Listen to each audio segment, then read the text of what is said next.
नमस्कार समस्त को सारा ऑफिशियल को स्वागत जनाऊँगी।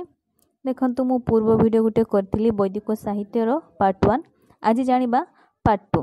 तो पार्ट 2 जदि जो देखिबा ना जदि जो माने पार्ट 1 वीडियो को देखि नांती जाकी देखिदेबे तापर पार्ट 2 को देखिबे। तो डेरी न करी चलंतु वीडियो को स्टार्ट करबा। वीडियो स्टार्ट करबा पूर्व जनइबी आपण मानक पई किछि प्रश्न मु रखिछि। वीडियो को शेष जाए देखंतु आपण माने सेही प्रश्नर उत्तर कमेंट बॉक्स रे जणेकी लिखिकी जणेबे। तो डेरी न करी चलंतु वीडियो को स्टार्ट करबा। आजिर प्रथम प्रश्न 1 नंबर कोन रहिछि ना केतोटी उपनिषद अछि बा रहिछि। एहार सठिक उत्तर 108 टी। 2 नंबर 800 ख्रीष्ट पूर्वरु 600 ख्रीष्ट पूर्व को कोन कहा जाय। एहार सठिक उत्तर ब्राह्मणों काल बा ब्राह्मणों युग बोली कहा जाय। 3 नंबर आरण्यक कौन। एहार सठिक उत्तर जंगल रे रहुथिबा तपस्वी। जंगल रे रहुथिबा तपस्वी को कौन ना आरण्यक बोली कहा जाय। 4 नंबर वेदांगर अर्थ कौन। एहार सठिक उत्तर वेद अंग एगुडी को विज्ञान एवं कला उपरे चुक्ति। 5 नंबर को जीवा। 5 नंबर कौन कहूछि ना छंद कौन। छंद होछि एक मापकाठी। 6 नंबर ज्योतिष कौन। एहार सठिक उत्तर ज्योति विज्ञान। 7 नंबर अष्टाध्यायी किए लिखिथिले। अष्टाध्यायी किए लिखिथिले पाणिनि लिखिथिले। 8 नंबर संस्कृत भाषार प्रथम व्याकरणकारी किए लिखिथिले बा किए थिले। एहार सठिक उत्तर पाणिनि। नेक्स्ट जीवा।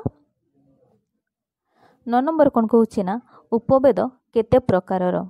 उपवेद केते प्रकार रहिछि देखंतु। प्रथमे धनुर्वेद तापरे गंधर्व वेद शास्त्र एवं आयुर्वेद। 10 नंबर को धनुर्वेद कौन। धनुर्वेद कौन ना यजुर्वेदर उपवेद युद्ध कला सहित जड़ित। 11 शास्त्र कौन।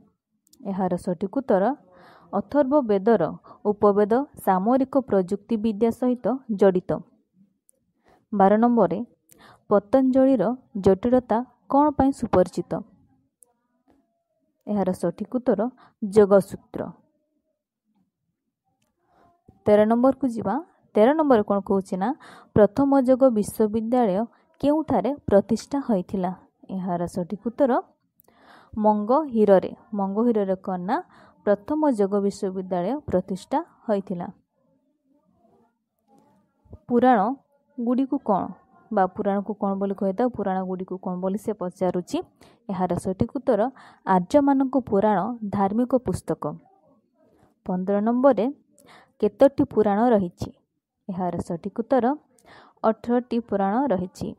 16 नंबर सबुठार गुरुत्वपूर्ण पुराण गुडी को कौन। एहार सठिक उत्तर भागवत पुराण एवं विष्णु पुराण। 17 नंबर को जीवा। 17 नंबर कौन कहूछि ना सूत्र साहित्य को केते भागरे विभक्त करा जायछि। सूत्र साहित्य को कौन ना 4टी भागरे विभक्त करा जायछि। से गुडी को होछि श्रुता सूत्र गृहा सूत्र एवं धर्मसूत्र। सॉरी 3टी 4टी मु कहली 3टी श्रुता सूत्र गृहा सूत्र एवं धर्मसूत्र रे कना विभक्त करा जायछि सूत्र साहित्य को। 18 नंबर केउ महाकाव्य सबुठारु पुराणा। एहार सठिक उत्तर रामायण। 19 नंबर को जीवा। रामायण किए रचना करथिले। एहा तो समस्त जानिछन्ति रामायण किए रचना करथिले ऋषि वाल्मीकि। 20 नंबर को जीवा। रामायण पुस्तक रे केते खंड रहिछि। एहार सठिक उत्तर 7 खंड। 21 नंबर को जीवा। 21 नंबर कौन कहूछि ना महाभारत किए लिखिथिले। महाभारत किए लिखिथिले समस्त जानिछन्ति। एटा होछि आपण माने कमेंट बॉक्स रे उत्तर टिकु लिखिकी जणेबे। 22 नंबर महाभारत मूलतः केउ भाषा रे लिखा जायथिला। एहार सठिक उत्तर संस्कृत। 23 रे महाभारत ग्रंथ रे केते पर्व अछि बा रहिछि। एहार सठिक उत्तर 18। 24 रे ସ୍ମୃତିର ଅନ୍ୟ ନାମ କ'ଣ? ଏହାର ସଠିକ୍ ଉତ୍ତର ଧର୍ମଶାସ୍ତ୍ର। 25କୁ ଯିବା। 25ରେ କ'ଣ କହୁଛି ନା ପ୍ରାଚୀନ କାଳର ମହାନ ନିୟମ ଦାତା କିଏ ଥିଲେ? ଏହାର ସଠିକ୍ ଉତ୍ତର ମନୁ। 26 ନମ୍ବରରେ ମନୁ ସ୍ମୃତିର ଅନ୍ୟ ନାମ କ'ଣ? ଏହାର ସଠିକ୍ ଉତ୍ତର ମାନବ ଧର୍ମ ଶାସ୍ତ୍ର। 27ରେ କେଉଁଠାରେ 16ଟି ମହାଜନପଦ ଅବସ୍ଥିତ ଥିଲା? ଏହାର ସଠିକ୍ ଉତ୍ତର ଉତ୍ତର ଭାରତ। 28ରେ ଗାନ୍ଧାର ରାଜ୍ୟର ରାଜଧାନୀ କେଉଁଠି ଥିଲା? ଏହାର ସଠିକ୍ ଉତ୍ତର ତକ୍ଷଶିଳା। 29 ଅଙ୍ଗ ରାଜଧାନୀର ରାଜଧାନୀ କେଉଁଠି ଥିଲା? ଏହାର ସଠିକ୍ ଉତ୍ତର ଚମ୍ପାନାଗ୍ରି। 30 ନମ୍ବର ବା ଆଜିର ଶେଷ ପ୍ରଶ୍ନ। ଆଜିର ଶେଷ ପ୍ରଶ୍ନ କ'ଣ କହୁଛି ନା କାଶୀ ରାଜ୍ୟର ରାଜଧାନୀ କେଉଁଠି ଥିଲା? ଏହାର ସଠିକ୍ ଉତ୍ତର ବାରାଣାସୀ। ତ ଆଜିର ଭିଡ଼ିଓ ଏତିକି ଥିଲା। ଆଶା କରିବି ଆପଣମାନଙ୍କୁ ଭିଡ଼ିଓଟି ଭଲ ଲାଗିଥିବ। ଯଦି ଭିଡ଼ିଓଟି ଭଲ ଲାଗିଥାଏ ତାହେଲେ ଲାଇକ୍ ସେୟାର କମେଣ୍ଟ ନିହାତି କରିବେ।